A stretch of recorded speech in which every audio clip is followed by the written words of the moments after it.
All right, let's talk chocolate, the treat that makes life just a little bit sweeter. Ever wondered how a bitter cocoa bean turns into that silky bar you can't resist?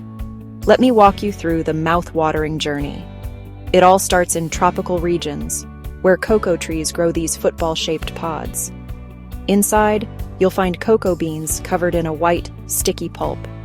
Farmers crack open the pods, scoop out the beans, let them ferment for several days.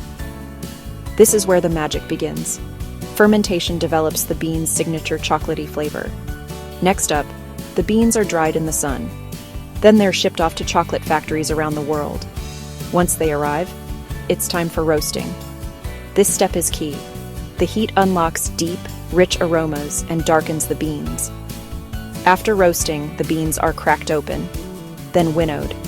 The nibs, the good stuff, get separated from the shells. Now, those nibs are ground into a thick, gritty paste called chocolate liquor. Sounds fancy, right? This paste is pressed to separate the cocoa butter from the cocoa solids. Depending on what kind of chocolate you want, dark milk, white, the mix of these ingredients changes. For milk chocolate, I add sugar, milk powder, more cocoa butter. Then comes conching, where the mixture is churned for hours until it's unbelievably smooth. Finally, it's tempered, heated and cooled with precision, so it snaps perfectly when you break a bar. And there you have it.